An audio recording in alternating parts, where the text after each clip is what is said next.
السلام علیکم۔ New York سے تازہ ترین عالمی خبر اور تجزیوں کے ساتھ جہانگیر کٹک آپ کی خدمت میں حاضر ہے۔ ناظرین، آج جہاں جمعۃ المبارک کی رات اور مئی کی 15 تاریخ، جبکہ پاکستان میں ہفتے کی صبح اور مئی کی 16 تاریخ ہے۔ ناظرین، پاکستان میں ایک بہت بڑا واقعہ ہوا، ایک مرتبہ پھر دہشت گردی کا ایک حملہ ہوا، باجوڑ کے ڈسٹرکٹ میں ہوا، پاکستان افغانستان بارڈر کے قریب ہوا، جہاں پر کہ 8 سیکیورٹی اہلکار اور ایک سویلین شہید ہوئے۔ اس کے بعد پاکستان اور افغانستان کے درمیان جو کشیدگی ہے اس میں کافی اضافہ ہو گیا ہے۔ گزشتہ ایک ہفتے کے دوران خیبر پختونخوا اور بلوچستان کے مختلف حصوں میں ہونے والے واقعات میں کم از کم 40 سویلین اور سرکاری یا جو فوجی اہلکار ہیں وہ بیچ میں شہید ہوئے ہیں، اور یہ سلسلہ ایک مرتبہ پھر جاری ہے، اور اس میں مزید تیزی آ رہی ہے۔ پریشانی کی بات یہ ہے کہ کیا وجہ ہے کہ پاکستان میں اچانک دہشت گردی کی ایک لہر آتی ہے۔ جب کبھی پاکستان میں کوئی بہت بڑا واقعہ ہو رہا ہوتا ہے، جس طرح کے پاکستان کی ثالثی کے تحت اسلام آباد میں ہونے والے مذاکرات، جہاں پر کہ امریکہ کے نائب صدر جے ڈی وینس سمیت اعلیٰ ترین امریکی قیادت اور ایرانی قیادت موجود تھے، اس وقت الحمدللہ پاکستان محفوظ رہا۔ لیکن اس کے بعد چند دنوں تک معاملات میں خاموشی رہی، لیکن پھر ایک مرتبہ پھر دہشت گرد دن دناتے پھرنے لگے، ایک مرتبہ پھر دہشت گردوں کی طاقت ریاستی طاقت کو چیلنج کرتی نظر آئی، اور ایک مرتبہ پھر ہمارے جو جوان ہیں وہ شہادتیں دینے لگے، اور بہت تیزی سے یہ معاملات بگاڑ کی طرف جانے لگے۔ کیا وجہ ہے؟ یہ ایک بہت بڑا سوال ہے۔ کیا یہ ایک انٹیلیجنس فیلیور ہے؟ کیونکہ جب اتنا بڑے واقعات اسلام آباد میں ہو رہے تھے تو ظاہر ہے کہ پوری انٹیلیجنس کمیونٹی بہت زیادہ الرٹ پر تھی، اور شاید یہ وجہ تھی کہ دہشت گردوں کو موقع نہیں مل رہا تھا، یا یہ کہ ان واقعات کے ہونے کے بعد ہم نے اپنے گارڈز کو لوور کر دیا، یعنی جو ہماری اوور آل جو ہماری انٹیلیجنس کمیونٹی ہے، چاہے وہ سویلین ہو یا فوجی ہو، وہاں پر اتنی زیادہ لوگ شاید تیار نہیں تھے۔ کیا وجہ ہے؟ یہ ایک ایسا معمہ ہے جو آج تک کوئی حل نہ کر پایا۔ ہمیشہ ہر قسم کے سوالات اٹھائے جا رہے ہیں۔ جو باجوڑ میں واقعہ ہوا بہت زیادہ افسوسناک واقعہ ہے، جس طریقے سے ہوا اس میں اب جو ٹی ٹی پی کے دہشت گرد ہیں وہ اپنے ٹیکٹک کو بھی بڑے ہی تیزی سے تبدیل کر رہے ہیں۔ یعنی یہ جو حملہ تھا یہ یونیک تھا مختلف حوالوں سے۔ ایک تو یہ کہ سب سے پہلے اس میں ایک کواد کاپٹر کو استعمال کیا گیا، کواد کاپٹر کے ذریعے جو ایف سی کا ایک کیمپ تھا اس پر حملہ کیا گیا۔ اس کے بعد وہاں پر ایک بارود سے بھری خودکش حملہ آور کی گاڑی آئی، اور اس نے دھماکے سے اڑایا، اور اس کے بعد پھر دہشت گردوں نے اندر جا کر حملہ کر دیا۔ اور یوں یہ ایک بہت زیادہ ویل پلانڈ اور کوآرڈینیٹڈ اٹیک تھا، اور یہ پاکستان کا جو وہ ریجن یعنی ماموند کا جو ایریا جو کہ پاک افغان بارڈر کے قریب ہے، وہاں پر یہ پیش آیا، اور یقیناً یہ بہت بڑے بڑے سوالات پیچھے چھوڑ رہا ہے کہ کیوں ایک مرتبہ پھر ہماری انٹیلیجنس ناکام ہو گئی۔ اتنی بڑی تعداد میں دہشت گردوں کی موجودگی سے وہ کیوں بے خبر تھی؟ کیوں یہ باخبر نہ تھے؟ یہ بے خبر تھے جب بنو میں حملہ ہو رہا تھا، یہ بے خبر تھے جب لکی مربت میں حملہ ہو رہا تھا، اور یہ بے خبر تھے جب ایک مرتبہ پھر یہ حملہ ہوا۔ میں یہ مانتا ہوں کہ انٹیلیجنس اور نیشنل سیکیورٹی دنیا کا مشکل ترین کام ہے، یعنی آپ ہر طرف یہ انگلی نہیں اٹھا سکتے کہ جناب ہمارے اہلکار ناکام ہو گئے، ہر طرح سے ناکام تو ہوئے، لیکن میری رائے میں ناکامی شاید ان اہلکاروں کی اہلیت کی بھی کہیں نہ کہیں تو ہوگی، لیکن اس میں مجھے اسٹریٹجی کی بھی ناکامی کافی نظر آ رہی ہے، کیونکہ پاکستان کی جو نیشنل سیکیورٹی پالیسی ہے، یقیناً انٹرنلی جو ہمارے نیشنل سیکیورٹی کے انسٹیٹیوشنز ہیں وہاں پر تو اس پر بات چیت ہوتی ہے، یقیناً اس کو ریوائز بھی کیا جاتا ہے، سیکیورٹی پروٹوکولز کا دیکھا بھی جاتا ہے، لیکن اب تک یہ واضح نہیں ہے کہ اس میں کتنی بڑی تبدیلیاں لائی گئی ہیں جس کے ذریعے اس بات کو یقینی بنایا جائے کہ وہ علاقے جو شورش زدہ ہیں، جہاں پر کہ دہشت گردوں کی موجودگی یقینی ہے، وہاں پر سویلین جانے گنوا رہے ہیں، وہاں پر ہمارے جوان جانے گنوا رہے ہیں، اور جہاں پر کہ دہشت گرد ہیں کہ آج بھی دن دناتے پھر رہے ہیں۔ یقیناً یہ ہماری ریاستی پالیسی کی ایک بہت بڑی ناکامی ہے۔ اس حملے کی جو ذمہ داری ہے وہ تحریک طالبان پاکستان نے قبول کی ہے، وہ تحریک طالبان پاکستان جس پر پاکستان الزام لگا رہا ہے کہ وہ افغانستان کی سرزمین کو پاکستان کے خلاف استعمال کر رہے ہیں، گرچہ افغان طالبان اس بات کو ڈینائی کرتے ہیں، لیکن پاکستان بار بار جو ہے کہہ رہا ہے کہ ہم نے افغان طالبان کو ثبوت بھی پیش کیے ہیں، بار بار ان سے احتجاج بھی کیا ہے، اور بار بار حملے بھی کیے ہیں۔ یہ جو ایک ہفتے کے واقعات ہیں اس کے بعد اب پاکستان میں یہ خدشات ہر گزرتے دن بڑھتے جا رہے ہیں کہ کیا پاکستان اس مرتبہ بھی ایک مرتبہ پھر افغانستان پر حملہ کرے گا۔ پاکستان کی جانب سے آپ دیکھتے ہیں کہ آنے والے دنوں میں یا چند گھنٹوں میں کیا کارروائی ہوتی ہے۔ میری رائے میں شاید پاکستان کی جانب سے جواب آئے گا۔ اگر پاکستان افغانستان کو ایک مرتبہ پھر نشانہ بناتا ہے تو یہ بارڈر ایک مرتبہ پھر گرم ہوگی، ایک ایسے وقت جب اس خطے میں پہلے ہی ایک جنگ چل رہی ہے، اور ایک ایسے وقت جب اس خطے کی جیو پالیٹکس میں بھی بہت بڑی تبدیلی آ رہی ہے، جس کا میں بھی ذکر بھی کروں گا۔ یعنی ایک طرف آج بھارتی وزیر اعظم نریندر مودی متحدہ عرب امارات پہنچے، اور وہاں پر انہوں نے میری رائے میں ایک انتہائی دورس معاہدہ کیا۔ یہ وہ معاہدہ ہے جس کی امپلیکیشنز پاکستان سمیت اس پورے خطے کے ممالک کہیں نہ کہیں ضرور محسوس کریں گے۔ نریندر مودی کا جو دورہ تھا مختصر تھا، ان کا جو استقبال تھا بڑا پرتپاک استقبال کیا گیا۔ یو اے ای کے صدر ایم بی زیڈ یا محمد بن زید نے خود ان کا استقبال کیا، اور اس کے بعد پھر وہاں پر کچھ یادداشتوں پر بھی دستخط ہوئے، ایک معاہدے پر دستخط ہوئے جو بنیادی طور پر سیکیورٹی فریم ورک ہے، بالکل اسی طرح کا جیسا کہ پاکستان نے سعودی عرب کے ساتھ کیا تھا۔ لیکن پاکستان اور سعودی عرب کا جو معاہدہ ہے اس کی تفصیلات آج تک کسی کو نہیں معلوم۔ اس کی صرف ایک شق ہے جو پاکستان کے عام شخص سمیت پوری دنیا کو معلوم ہے، کہ سعودی عرب پر حملہ پاکستان پر حملہ تصور کیا جائے گا، اور پاکستان پر حملہ سعودی عرب پر حملہ تصور کیا جائے گا۔ گویا پاکستان وہاں پر جو اس کا سیکیورٹی کا ایک سٹرکچر ہے اس کا حصہ بن چکا ہے، وہاں پر جو پاور پالیٹکس ہو رہی ہے اس خطے کی، اس کا بھی پاکستان حصہ بن چکا ہے، اور اب بھارت بھی بن چکا ہے۔ جو آج معاہدے ہوئے ان کی اہمیت میں تین چار حوالوں سے سمجھتا ہوں کہ بہت زیادہ ہے۔ ایک تو اس کا وہ حصہ ہے جس کا تعلق ڈیفنس سے ہے، جہاں پر کہ وہ جوائنٹ ٹریننگ کریں گے، ٹیکنالوجی کے انوویشن پہ کام کریں گے، میری ٹائم سیکیورٹی جو بہت اہم ہے، میری ٹائم سیکیورٹی پر جو ہے کام کریں گے، اور جو ڈیفنس سائبر ڈیفنس ہے اس میں ایک دوسرے کو کوآپریٹ کریں گے، اور جو سیکیور کمیونیکیشنز ہے اس انفراسٹرکچر پر بھی ایک دوسرے کے ساتھ بھرپور تعاون کریں گے۔ ایک اور جو اس جو ایگریمنٹ کا حصہ ہے جو بہت زیادہ اہم ہے، وہ متحدہ عرب امارات کی جو نیشنل ان کی آئل کمپنی ہے Abu Dhabi national oil company, جو ایڈنوک کے نام سے بھی جانی جاتی ہے، اس نے اعلان کیا ہے کہ وہ بھارت میں 30 ملین بیرل آئل کی سٹوریج فیسلٹی کو ڈیولپ کرے گا، جو کہ میرے خیال میں بہت بڑی خبر اس لیے ہے کہ یہ بھارت کو بہت بڑی انرجی سیکیورٹی فراہم کر رہی ہے۔ اگر یو اے ای کا تیل بھارت میں رکھا جاتا ہے تو بھارت بنیادی طور پر مستقبل میں ایک چھوٹی سی، جو بعد میں بڑھ بھی سکتی ہے لیکن فی الحال ایک چھوٹی سی آئل ہب بن جائے گی، یعنی یہاں سے تیل کی ترسیل، چاہے وہ متحدہ عرب امارات کا تیل ہو، اس کی ترسیل بھارت سے ہوگی، یعنی وہ خام تیل یہاں سٹور ہوگا، بھارتی کارخانوں میں وہ یعنی ان کی آئل ریفائنریز میں وہ ریفائن ہوگا، اس کے بعد دنیا کو بیچا جائے گا۔ بہت بڑی ڈیولپمنٹ ہے، اور اس کو جتنی اہمیت دی جائے میرا خیال ہے کم ہے، کیونکہ متحدہ عرب امارات اب اپنی نیشنل سیکورٹی کو کچھ اس طریقے سے بھی دیکھ رہا ہے کہ وہ اپنے تیل کے ایسٹس ملک کی سرحدوں سے باہر رکھنے کی کوشش کر رہے ہیں۔ متحدہ عرب امارات اب دو پوائنٹس اپنے جو ہے وہ سامنے لا رہا ہے، ایک فجیرہ جو کہ پہلے سے موجود ہے، ایک آئل پائپ لائن کے ذریعے تقریباً 2 ملین بیرل تیل روز آنے کی بنیاد پر وہ وہاں سے ایکسپورٹ کریں گے، اور ساتھ ہی بھارت میں 30 ملین بیرل سٹوریج کی فیسلٹی، اور اگر اس سٹوریج کی فیسلٹی کو ایک ٹرانزٹ ہب کے طور پر استعمال کیا جائے تو اس سے بھی یہاں پر بہت بڑے پیمانے پر تیل کی تجارت ہو سکتی ہے، جس سے فائدہ بھارت کو بھی ہوگا اور یقیناً متحدہ عرب امارات کو بھی ہوگا۔ تو یہ دونوں ملکوں کے درمیان تعلقات کی ایک نئی جہت ہے، بہت بڑی ڈیولپمنٹ ہے۔ اسی طرح ایک اور پیکٹ بھی ہوا ہے جس کے تحت جو بھارت کی لیکویفائڈ نیچرل گیس کی ضروریات ہیں اس کو بھی مزید یعنی پورا کیا جائے گا، اور اس کی جو سپلائی چین ہے اس کو تحفظ فراہم کیا جائے گا۔ اب اس وقت یہ جو ایگریمنٹ ہو رہا ہے یہ کیسے وقت ہو رہا ہے جب متحدہ عرب امارات اوپیک سے نکل چکا ہے، اور اب اس کا یعنی اس کی مرضی ہے کہ وہ جتنا تیل دنیا کی مارکیٹ میں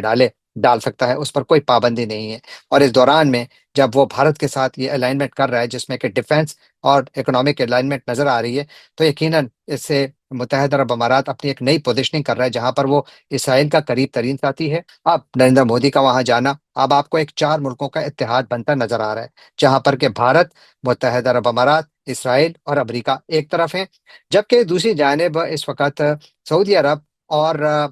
کے تعلقات متحدہ عرب امارات کے ساتھ ٹھیک نہیں ہیں۔ سعودی عرب یہاں پر ایک نئی الائنمنٹ بنانے کی کوشش کر رہا ہے، پاکستان کے ساتھ اس کا ڈیفنس ایگریمنٹ ہے، ترکیہ اور قطر کو بھی سعودی عرب انلسٹ کرنے کی کوشش کر رہا ہے، اور ایران کے ساتھ بھی سعودی عرب اپنے تعلقات کو بہتر بنانے کی کوشش کر رہا ہے۔ تو اگر یہاں پر ایک ایسا بلاک ایمرج کرتا ہے جہاں پر کہ متحدہ عرب امارات بنیادی طور پر ایک ایسا فیس سامنے آئے گا جو کہ ریپرزینٹ کرے گا امریکی، اسرائیلی اور بھارتی مفادات کو، جبکہ سعودی عرب کی جو لیڈرشپ میں اگر کوئی ایسا اتحاد بنتا ہے تو یقیناً وہ یہاں پر ایک نئی جو پولیٹیکل ڈائنامکس ہیں اور جیو اکنامک ڈائنامکس ہیں ان کو آشکارا کرے گا۔ یہاں پر سر جنگ شاید اس میں شدت آئے، یا اس سے یہ بھی ہو سکتا ہے کہ لانگ ٹرم میں یہاں پر جو عرب ممالک میں بھائی چارہ تھا اس کو بھی اس سے کافی نقصان پہنچ سکتا ہے۔ میرا خیال ہے اس سے پاکستان کے لیے بھی کافی زیادہ سیریس مسائل پیدا ہو سکتے ہیں، کیونکہ پاکستان نے گرچہ ایک دن پہلے یعنی کل پاکستان کی وزارت خارجہ نے کہا تھا کہ پاکستان کی صحت پر یعنی پاکستان اور متحدہ عرب امارات کے تعلقات پر کوئی اثر نہیں ہے، کسی بھی جو ایکسٹرنل انگیجمنٹس ہیں گلف میں، ان کا پاکستان اور متحدہ عرب امارات کے تعلقات پہ کوئی اثر نہیں ہے، لیکن میرے خیال میں اثر ہے، اور شاید یہ اثر مزید بڑھے گا، کیونکہ اس وقت جو اسٹریٹجک معاہدہ، ڈیفنس کا معاہدہ بھارت اور متحدہ عرب امارات کے درمیان ہوا ہے، اس کو بہت سارے لوگ اس نظر سے دیکھ رہے ہیں کہ شاید متحدہ عرب امارات کا جواب ہے اس ڈیفنس ایگریمنٹ کا، جو کہ پاکستان اور سعودی عرب کے درمیان ہوا۔ تو یہاں پر جو رائبلری تھی، جو اربوں کی آپس کی لڑائی تھی، جس میں پاکستان والینٹیرلی شامل ہوا تھا، اور پاکستان کی جانب سے جو یہ اگریمنٹ کیا گیا تھا سعودی عرب کے ساتھ، اس پر پاکستان میں کوئی بحث بھی نہیں ہوئی۔ تو یہ ایک بہت ہی انٹرسٹنگ اینگل ہے، اور شاید اس سے لانگ ٹرم میں پاکستان کے جو کاروباری مفادات ہیں ان کو بھی بہت زیادہ نقصان پہنچ سکتا ہے، کیونکہ متحدہ عرب امارات یہاں پر ایک بڑا پاور پلیئر ہے، بڑی اکانومی ہے، لاکھوں پاکستانی وہاں پر کام کرتے ہیں، اور شاید ان کا فیوچر بھی یہاں پر کافی انسرٹن ہو سکتا ہے۔ پاکستان کے لیے یقیناً اس وقت سفارتکاری میں کے حوالے سے بھی ایک بہت زیادہ مشکل صورتحال بن رہی ہے۔ اب دیکھتے ہیں کہ پاکستان اس کو ہینڈل کیسے کرتا ہے، لیکن فی الحال مجھے لگتا ہے کہ پاکستان کے لیے حالات کچھ اتنے سازگار نہیں ہیں، کم از کم متحدہ عرب امارات کے ساتھ تعلقات کی نظر سے اگر ہم اسے دیکھیں۔ آخر میں تھوڑا ذکر صدر ڈونلڈ ٹرمپ کا، وہ واشنگٹن واپس پہنچ چکے ہیں، دورہ چین مکمل کر کے 2 دن انہوں نے وہاں قیام کیا، ان کا بھرپور استقبال کیا گیا۔ صدر ٹرمپ کو وہ عزت، احترام اور محبت چین میں ملی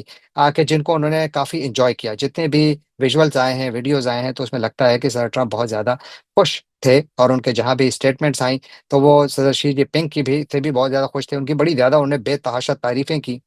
لیکن اب جب وہ واپس آ چکے ہیں تو یہاں پر ایک بہت بڑی بحث شروع ہو چکی ہے، یعنی امریکہ میں، اور وہ یہ ہے کہ آخر اس دورے سے سر ٹرمپ نے کیا حاصل کیا، اور یہ کہ اس دورے سے چین نے کیا حاصل کیا۔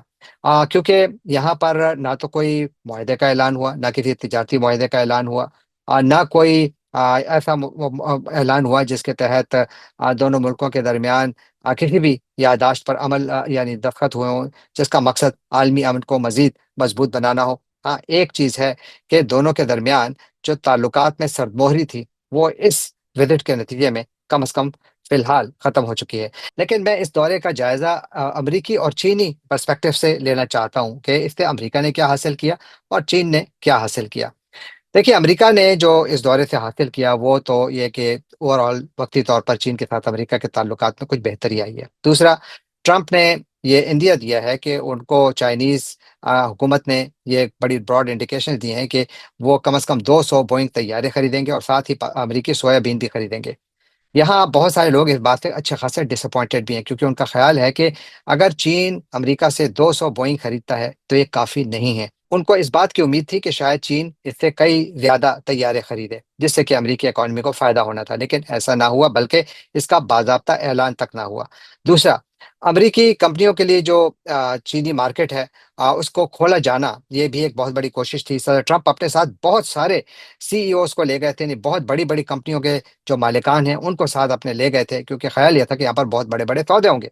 یقیناً ایک آدھ سودا ہوا بھی، لیکن کوئی جس کو ہم کہتے ہیں گرینڈ بارگین یا بہت بڑا سودا، جہاں پر کہ بہت سارے معاملات طے پائے ہوں، ایسا کچھ نہیں ہوا، بلکہ کوئی جوائنٹ سٹیٹمنٹ تک نہیں آیا۔ اور پھر ساتھ ایران اور اپنے حرمز کے جو فیوچر ہے اس کے حوالے سے بھی بات چیت ہوئی، لیکن وہاں پر بھی کوئی کنکلوسیو بات چیت نہیں رہی، یعنی کوئی نتیجہ خیز بات چیت نہیں رہی۔ اور پھر ساتھ ہی چینی حکومت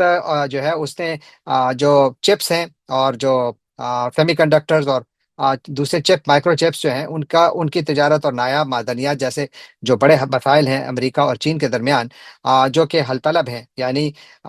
چین امریکہ سے مائکرو چپس اور دوسری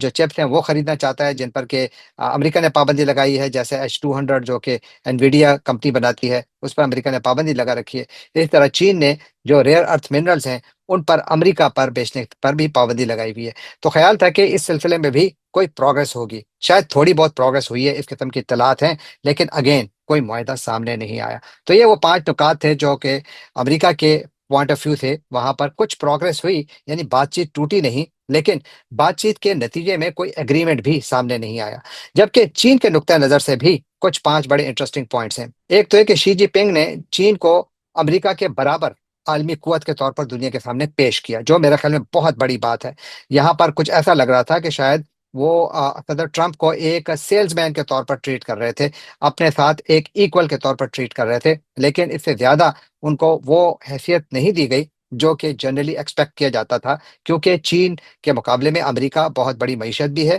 چین کے مقابلے میں امریکہ بہت بڑی فوجی قوت بھی ہے، لیکن اس دورے میں یہ جو برابری اس مرتبہ پہلی مرتبہ نظر آئی، کیونکہ اس سے پہلے برابری نہیں تھی، اس دفعہ نظر آئی۔ دوسرا، بیجنگ نے جو ہے امریکہ کو کوئی بڑی اقتصادی رعایت نہیں دی، جس کا میں نے ابھی بڑی تفصیل سے ذکر بھی کیا۔ تیسرا، چین نے تائیوان کے معاملے پر انتہائی سخت موقف اپنایا، اور صدر ٹرمپ کو براہ راست شی جی پنگ نے بتایا کہ اگر یہاں پر غیر ذمہ دارانہ رویہ تائیوان کے حوالے سے اپنایا گیا تو اس سے جنگ بھی چھڑ سکتی ہے، جو کہ ایک ڈائریکٹ وارننگ تھی۔ یہ بھی ریئر ہوا ہے، حالیہ سالوں میں اتنا کچھ نہیں ہوا۔ جبکہ شی جی پنگ نے اسٹریٹجک استحکام پر مبنی تعلقات کا تصور پیش کیا۔ اب اسٹریٹجک استحکام جو ہے، یہ ہے تو بہت اچھا آئیڈیا کہ ٹھیک ہے، اگر استحکام رہے گا اسٹریٹجک سطح پر، آپ کمپٹیشن میں رہیں لیکن کم از کم جنگیں نہ کریں، تو اس سے بھی معاملات کچھ کنٹرول میں رہ سکتے ہیں، عالمی تجارت چل سکتی ہے، عالمی معیشت کو فائدہ ہو سکتا ہے۔ تو اس لیے یہ کانسیپٹ تو ہے، لیکن کیا یہ قابل عمل ہے؟ مجھے اس فی الحال اس پروٹیکشنزم کے دور میں مجھے اس پر عمل ہوتا کچھ اتنا زیادہ آسانی سے نظر نہیں آ رہا، یعنی اس پر عمل اتنی آسانی سے نہیں ہوگا۔ جبکہ چین نے عالمی سطح پر اپنے آپ کو ایک سرمایہ کاری اور تجارت کے لیے زیادہ مستحکم شراکت دار کے طور پر بھی پیش کیا۔ یہ بھی چین نے اپنی بنیادی طور پر جو سافٹ پاور ہے اس کو استعمال کرتے ہوئے اپنے آپ کو پروجیکٹ کیا۔ دیکھتے ہیں کہ یہاں پر معاملات آگے کس طرف جاتے ہیں، لیکن فی الحال اسی طرف جا رہے ہیں کہ جہاں پر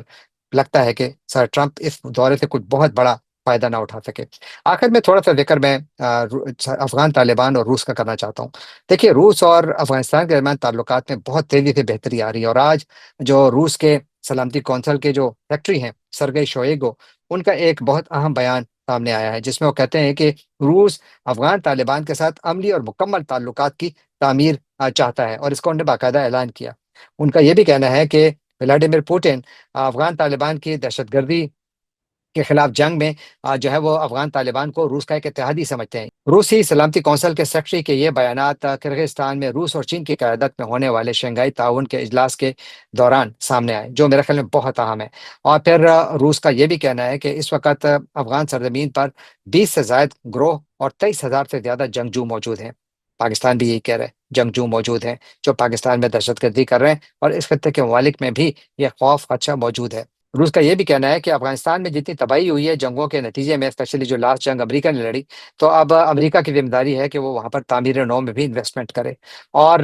روس یہ بھی چاہتا ہے کہ افغانستان کی سرزمین پر کوئی فورن بیسز نہ آئے، یعنی روس یا کوئی بھی یہاں پر اپنی بیسز نہ بنائے۔ میرا خیال ہے کہ بہت زیادہ اہم بیانات ہیں۔ رشیا بہت تیزی سے افغان طالبان کے قریب جا رہا ہے۔ سینٹرل ایشین ممالک افغانستان کے ساتھ کافی اچھے تعلقات انہوں نے قائم کیے ہوئے، جبکہ پاکستان اور افغانستان کے تعلقات میرا خیال ہے ایک بہت مشکل دور سے گزر رہے ہیں، اور پاکستان کے لیے ضروری ہے کہ افغان طالبان کے ساتھ مسائل کو سیاسی سطح پر حل کیا جائے، اور روس کے ساتھ بھی مل کر افغان طالبان کو کنونس کیا جائے کہ آپ جو یہ دہشت گردوں کی پشت پناہی کر رہے ہیں اس کو روک دیں۔ اگر اس سے روکا جائے، یا اگر وہ کہتے ہیں، افغان طالبان کہتے ہیں جی ہمارے پاس کوئی نہیں ہے، تو پھر انڈیپینڈنٹ اس کی کنفرمیشن کرا دیں، کوئی انویسٹیگیشن کرا دیں، کسی انڈیپینڈنٹ آبزرورس کو لا کر بٹھا دیں، پتہ لگ جائے گا، کیونکہ اس وقت تو یو این کہہ رہی ہے کہ وہاں پر دہشت گرد موجود ہیں اور وہ اس خطے میں امن کے لیے خطرہ ہیں۔ تو رشیا جو ہے وہ ایک بہت زیادہ امپورٹنٹ پلیئر اس وقت افغانستان میں بن کر ابھر کر سامنے آ رہا ہے، اور مجھے لگتا ہے کہ اس کا امپیکٹ پاکستان پر بھی کہیں نہ کہیں ہوگا۔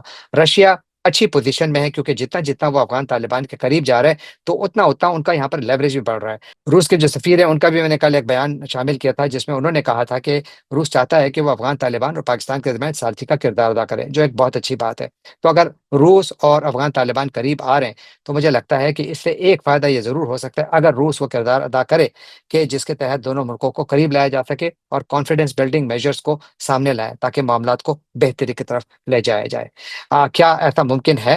یہ سوال میں آپ لوگوں کے لیے چھوڑے جاتا ہوں، اپنے کامنٹ میں ضرور لکھیے گا کہ کیا روس، پاکستان اور افغانستان کے درمیان اس وقت جو کشیدگی کا ماحول ہے اس کو یعنی ختم کرنے کے لیے اور معاملات کو بہتری کی طرف لے جانے کے لیے کوئی کردار ادا کر سکتا ہے؟ اور اگر روس کے ساتھ اس کام میں چین بھی شامل ہو جائے جو پہلے سے اس میں ہاتھ ڈال چکا ہے، تو پھر کیا نتائج ہوں گے؟